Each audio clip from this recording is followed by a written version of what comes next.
The Contradiction Between Base and Superstructure by J. Sykes. In our exploration of the fundamental concepts of historical materialism so far, we have looked closely at the economic and material base of society. We've talked about the forces and relations of production that make up a mode of production, but every mode of production which forms the base of society has a superstructure that arises from it and in turn reinforces it. So let's look now at what the superstructure is and the relationship between it and the base. As we've said before, an essential point of Marxist materialism is that it's monastic rather than dualistic, meaning it doesn't view consciousness and matter as separate and distinct, but rather it sees consciousness as arising from matter. We've talked about how our ideas arise from social practice, but let's expand upon that as we look at the superstructure of society. What is the superstructure? Basically, the superstructure consists of the ideas, institutions, and apparatuses of a given society. But we can better understand it if we divide it into two parts. The Italian Marxist-Leninist Antonio Gramsci discussed this in terms of civil and political aspects. The civil aspect of the superstructure is cultural and ideological, while the political aspect is legal and repressive. But they share the same function, reinforcing and maintaining the mode of production. These are the levers by which the state manages its affairs, and as Lenin argues in The State and Revolution, the state is a product and a manifestation of the irreconcilability of class antagonisms. The state is always and everywhere a dictatorship of one particular class. The slave societies, from the theocracies like Mesopotamia and Egypt to the democracies of Greece and Rome, were class dictatorships of slavers. The kingdoms and principalities of the Middle Ages were class dictatorships of the noble lords over the toiling peasants. Capitalism is the class dictatorship of the capitalists over the working class, while capitalist democracy is only democracy for the rich. And socialism is the class dictatorship of the proletariat over the overthrown bourgeoisie, whereby the working class wields the state to uproot all oppression. What are the cultural and ideological apparatuses of the state? In ancient and feudal societies, these were the temples and the church, which justified the power of the priests, emperors, and kings through divine right. With the rise of the bourgeoisie, these were replaced by the universities and the secular ideas of natural right, such as life, liberty, and the pursuit of property, according to the chief philosopher of bourgeois liberalism, John Locke. And note the word property there. This phrase is later used in the U.S. Declaration of Independence, but the word property is replaced by happiness. For the Founding Fathers, these were, of course, synonymous. It is clear that the bourgeois revolutions only intended for these rights to be held by white men with land and property, not by women, slaves, or other oppressed people. It was only through struggle that these rights were extended. The apparatuses the capitalist state uses to enforce and develop its culture and ideology are things like religion, having broken the power of the Catholic Church through the Protestant Reformation, the schools, the media, and so on, all of which it uses its legal apparatuses and its money to dominate.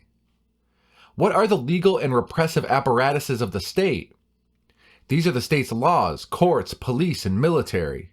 Throughout the whole history of exploitative class society, these have been used to protect the class in power and their material interests at the expense of the exploited.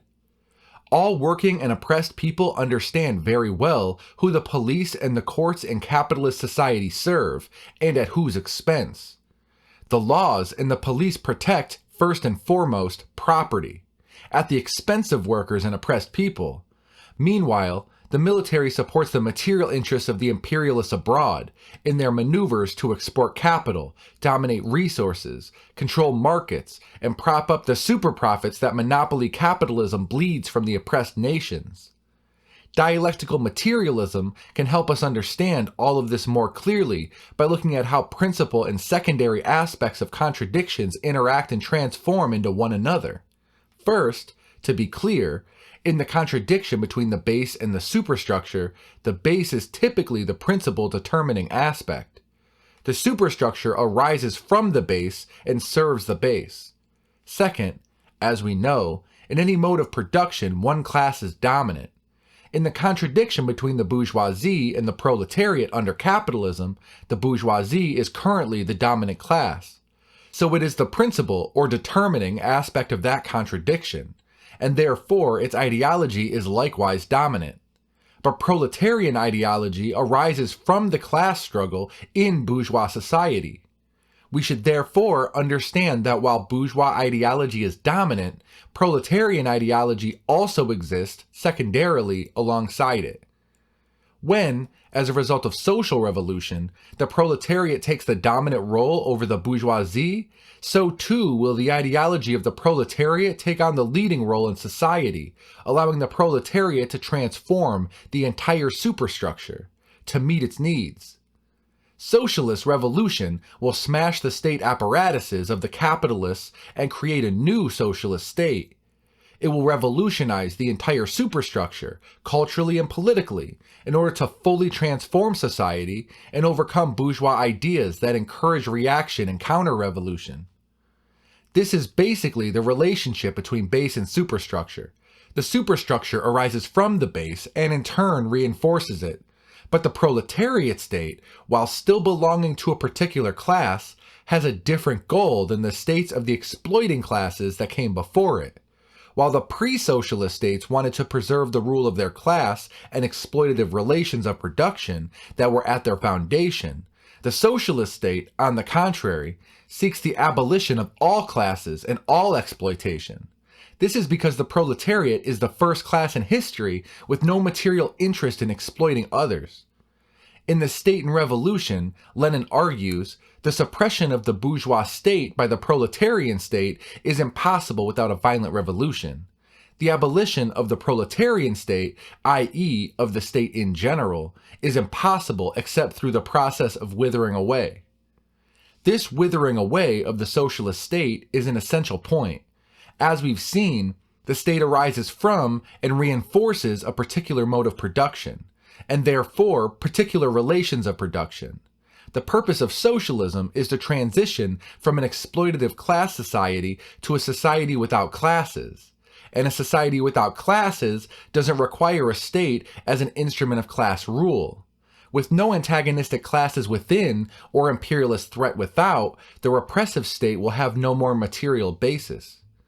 This wraps up our discussion of the basics of historical materialism. In our next two articles, we will address two of the main ideological opponents of Marxism in philosophy, pragmatism and postmodernism. The Contradiction Between Base and Superstructure, by J. Sykes, circulated by Fightback News.